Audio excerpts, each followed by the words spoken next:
అందరికీ శుభోదయం అండి. ముందుగా అందరికీ క్షీరాబ్ది ద్వాదశి శుభాకాంక్షలు. ఈరోజు మేము ఆదివారం అయినా సరే 4:30కి నిద్ర లేచాము. ముందుగా బొజ్జ గణపయ్య దగ్గర దీపం పెట్టుకున్నాము. తర్వాత ఇలా గుమ్మానికి ఇరువైపులా కూడా దీపాన్ని పెట్టుకున్నాము. ఇక్కడ ఉన్నటువంటి తులసమ్మ ఏమైందనా మీ డౌట్. ఆ తులసమ్మను కృష్ణుడి దగ్గరికి చేర్చామన్నమాట. ఈ నారాయణుడికి పిండి దీపాలంటే చాలా ఇష్టం అంటండి. అందుకని నేను ఇలా బియ్యం పిండిలో బెల్లము అలాగే పాలని కలిపి పిండి దీపాలని ప్రిపేర్ చేసుకుంటున్నాను. మన ఇష్టం అండి. 11 అలాగే 9, 5 మన శక్తి కొలది మనం దీపాలని పెట్టుకోవచ్చు అనమాట. కొంతమంది ఈ పూజని సాయంకాలం కూడా చేస్తారు. ఉదయం అంతా ఉపవాసం ఉన్న వాళ్ళు సాయంకాలం చేసుకోవచ్చండి. నారాయణుడికి తులసీమాత అంటే చాలా ఇష్టము. తులసీమాత లక్ష్మీ స్వరూపం అన్నమాట. బృందావనానికి ఏకాదశి రోజున బృందావనానికి చేరుకున్న నారాయణుడు లక్ష్మీదేవిని వివాహం చేసుకున్న రోజు అనమాట ఈరోజు లక్ష్మీ స్వరూపమేమో మనకి తులసి చెట్టు అనమాట. నారాయణ స్వరూపమేమో ఉసిరి చెట్టు కాబట్టి తులసి ఉసిరి చెట్టుకి వివాహం జరిపించిన రోజు అనమాట ఈరోజు. అందరి ఇళ్ళల్లో కూడా ఏం చేస్తారంటే ఉసిరికి మరియు తులసికి పూజలు చేసుకుంటారు. ఎందుకంటే వాళ్ళు లక్ష్మీనారాయణుడు దంపతులు ఇద్దరూ కూడా భూలోకంలో సంచరించిన రోజు అంట ఇది. అందుకనే ఈ పూజ చేసుకొని భక్తులందరూ లక్ష్మీనారాయణ కటాక్షం పొందడం కోసం అని చెప్పేసి తులసి ఉసిరి చెట్టుకి పూజలు చేస్తూ ఉంటారనమాట. సాయంకాలం చేసుకుంటే ఇంకా మంచిదండి. సాయంకాలం వరకు నాకు కుదురుతుందో లేదో అని నేను ఉదయాన్నే చేశానన్నమాట.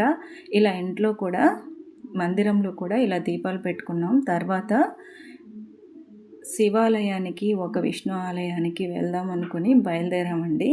ఇది సూరాయపాలెం బ్రిడ్జ్ అనమాట. చక్కగా ఉంది కదండి వ్యూ. చాలా బాగుంది కదా. టెంపుల్కి వెళ్తున్నాం అనమాట మేము. కనీసం ఒక 3-4 టెంపుల్స్ అయినా తిరుగుదాం అనుకుంటున్నాము. కానీ ఎన్ని టెంపుల్స్కి వెళ్ళడానికి కుదురుతుందో చూడాలి. ఇది వెంకటేశ్వర స్వామి వారి టెంపుల్ అనమాట. చాలా బాగుందండి. ఇంతకుముందు కూడా నేను ఒకసారి వచ్చాను. ఇది బయట నుండి టెంపుల్ వ్యూ అనమాట. చూడండి చాలా చక్కగా ఉంటుంది. తిరుమల తిరుపతి దేవస్థానం వారి ఆధ్వర్యంలో ఉందనుకుంటున్నాను నేను ఈ టెంపుల్. అక్కడ అలాగే రాసి ఉంది. ఇక్కడ లోపల దీపాలు పెట్టనివ్వట్లేదండి, బయట పెట్టమని చెప్పారు. బయట బాగా గాలి వస్తుంది. ఎందుకంటే చుట్టుపక్కల అంతా కూడా ఓపెన్ ప్లేస్ కాబట్టి. కొంతమంది ఇందాక నేను చూపించినట్టు ఇసుకని కొంచెం లోపలికి తీసి మరి దీపాలు పెడుతున్నారు. ఇవి మన దీపాలు పర్వాలేదండి, బాగానే వెలిగాయి. ఎందుకంటే ఎక్కువ ఒత్తులు కదా, ఎంత గాలి వచ్చినా సరే అవి వెలిగాయి అన్నమాట. దీపాలు బయట ఇలా పెట్టుకున్న తర్వాత ఎంట్రన్స్లోనే మనకు అక్కడ గణపతి విగ్రహం ఉంటుందండి. ఇక్కడ గణపతి విగ్రహం ఉంది. ఇలా ద్వారపాలకుడి విగ్రహం తర్వాత లోపలికి దర్శనం చేసుకోవడానికి వెళ్ళాం మేము. అక్కడ ఫోన్ అలో చేయరు కదా, అందుకని లోపలేం తీయలేదండి. చూడండి వ్యూ చాలా బాగుంది. టెంపుల్ చాలా నీట్గా కూడా ఉందండి. చాలా బాగా మెయింటెనెన్స్ చేస్తున్నారు.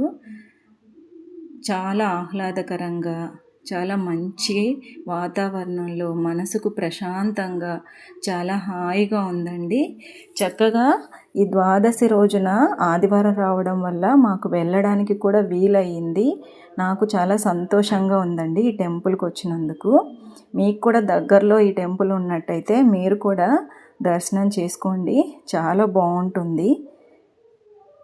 చూసారు ఇక్కడ పునర్దర్శన ప్రాప్తిరస్తు అని రాశారు కదా. నేనైతే మళ్ళీ రావాలని అనుకుంటున్నానండి, ఎప్పుడు ఖాళీ దొరికితే అప్పుడు. చాలా బాగుందండి. మీరు కూడా దర్శనం చేసుకోవాలనుకుంటే చేసుకోవచ్చు.